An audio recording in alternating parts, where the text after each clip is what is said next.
அப்பா, என்னம்மா? இந்த மனிதர்கள்ல உயர்ந்த ஜாதி தாழ்ந்த ஜாதின்னு சொல்றாங்கல்லப்பா, அப்படின்னு ஒன்று இருக்காப்பா? அப்படிலாம் ஒன்றும் இல்லைம்மா.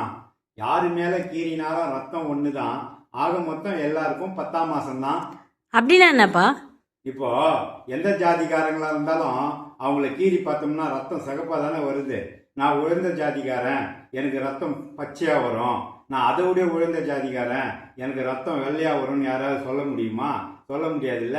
எல்லாருக்கும் ரத்தம் சிகப்பு தானே. அதே மாதிரி யாராக இருந்தாலும் எந்த ஜாதிக்காரங்க இருந்தாலும் எல்லாருக்கும் 10 மாசத்துல தானே குழந்தை பிறகுது. அதுக்கு மேல இருக்க முடியாது இல்ல. இல்ல நான் உயர்ந்த ஜாதிக்காரன், எனக்கு நான் ஒரு 12 மாசம் வயிற்றுல இருந்துட்டு தான் வருவேன் அப்படின்னு யாரையாவது சொல்ல முடியுமா? அப்படின்னு சொல்ல முடியாது இல்ல. எல்லா ஜாதிக்காரரும் சாப்பிட்ற மாதிரி வாயால தான் சாப்பிட்றோம், மூக்கில் தான் சுவாசிக்கிறோம். எல்லா ஜாதிக்கார மாதிரியும் காலையில காலக்கடன்ல எல்லாம் அப்படிதான் முடிக்கிறாங்க.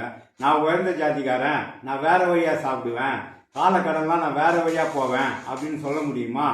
எல்லா மனிதர்களுக்கும் 2 கை 2 கால் தான் இருக்கு. அதுல 5 விரல் தான் இருக்கு. இதுல எப்படி உயர்ந்த ஜாதி தாழ்ந்த ஜாதின்னு வேறுபடுதுன்னு எனக்கு தெரியலம்மா. அதனால ஜாதியில எனக்கு தெரிஞ்ச வரைக்கும் மனுஷன்ல 2 ஜாதி தாம்மா இருக்கு.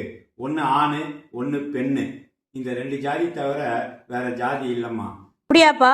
சூப்பரா சொன்னப்பா. இந்த வீடியோ உங்களுக்கு பிடிச்சிருந்தா சப்ஸ்கிரைப் பண்ணுங்க, லைக் பண்ணுங்க.